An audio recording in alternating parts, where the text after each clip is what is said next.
Hello, my name is Richard Crawford, and this is Project 2 for Fluid Mechanics with Dr. Osbey in summer 26 semester. Part of this project, I'm just going to be going over what I did in Ansys Fluent and going over some of the calculated data that I have based on the fluid flow analysis and how that affects the laminar flow. So first off here, a note about the domain. When when we were in class, Osbe directed us to cut down the size of our mesh, and it makes sense because as the the maximum boundary layer thickness was going to be something like I think 13 millimeters. So originally the project directions said to make it 50 millimeters tall, but that was going to be a bunch of dead space. So I cut it down to 25 millimeters and kept the original length of 1 meter long. And I created a biased mesh with a lot more divisions near the bottom than up towards the top, as you can tell. Hopefully giving me greater resolution as far as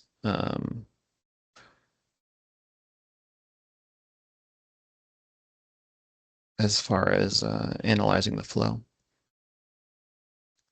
So I created a few plots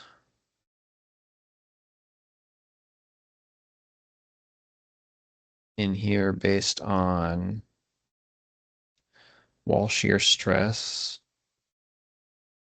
and the skin friction drag, skin friction coefficient.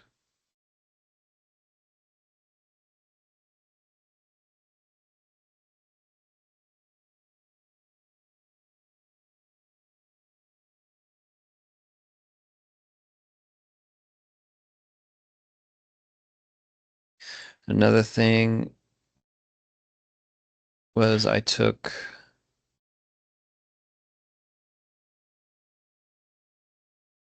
a force report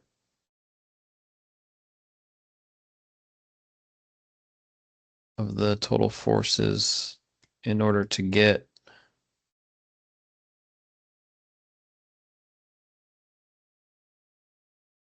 the drag coefficient, calculated drag coefficient of 0.00505.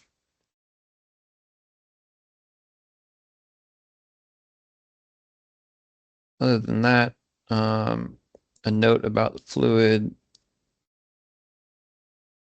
set my density to 1.2, viscosity to 1.8 to the -5,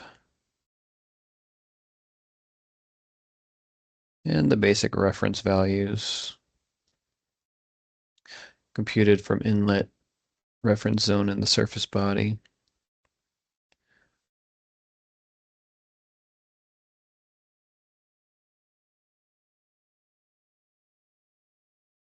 Made the inlet a velocity inlet, the outlet a pressure outlet. Top line was a symmetry, and the wall, the bottom was a flat plate stationary wall.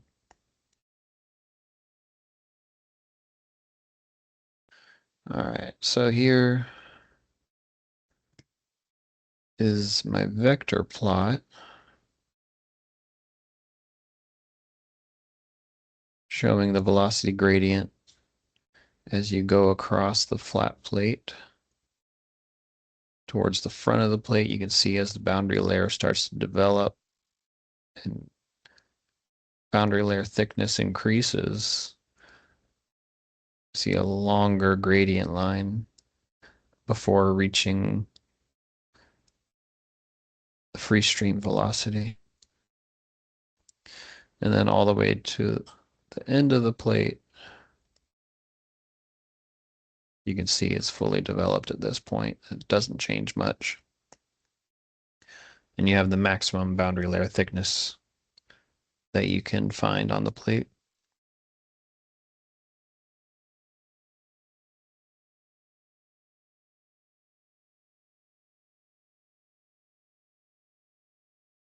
There's a pressure gradient as you go across the plate as well.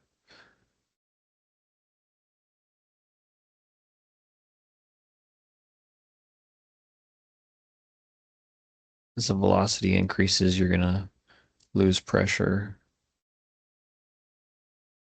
across the domain.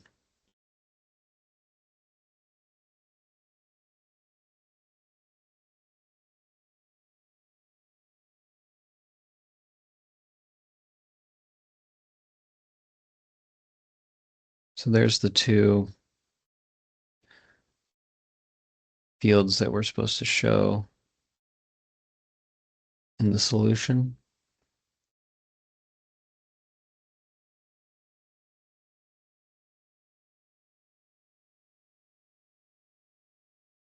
And this can be more evident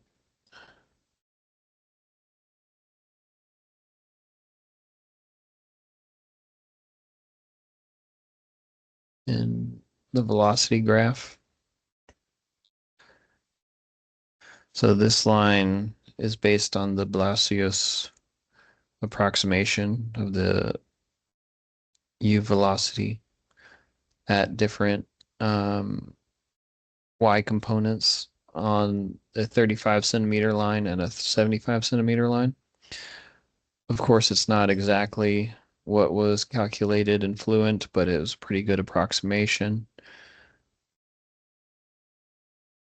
And looking at this line, you can kind of guesstimate that uh, the boundary layer is going to start beginning around 8 millimeters at the 35 centimeter line and about 11 to 12 millimeters on the 75 centimeter line, which if we go to the Blasius calculations I highlighted here, it's pretty close. So there's 8 millimeters on the 35 and 11 on the 75. So not too far off with what we're seeing in Fluent. I also calculated the drag coefficient based on the Blasius versus what we saw in Fluent. So then here's a plot for the wall shear. Again, the theoretical is pretty close. Fluent shows a little bit higher values, especially up here at the boundaries. And pretty much the same for skin friction coefficient. Theoretical coming in just underneath the Fluent flow approximation.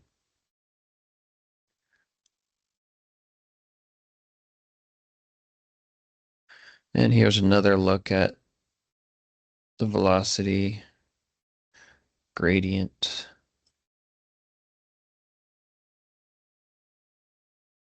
And how that changes across the length of the flat plate.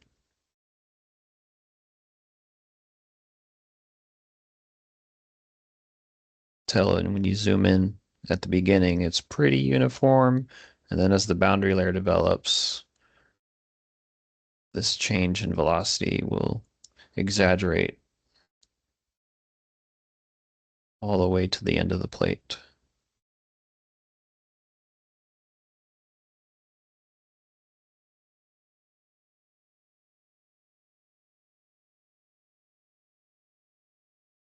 There's another look at that pressure contour. Starting out high up here, the lower velocity and the beginning of the boundary layer formation. Pressure drops to the lowest point at the end as velocity increases. All right, so we've covered the velocity with vectors and pressure contours around the flat plate. Covered the velocity profile plot, the flat plate, and boundary layer thickness using velocity profiles obtained from Fluent. Plot the wall shear stress and skin friction coefficient and compared them with the theoretical in the same graph.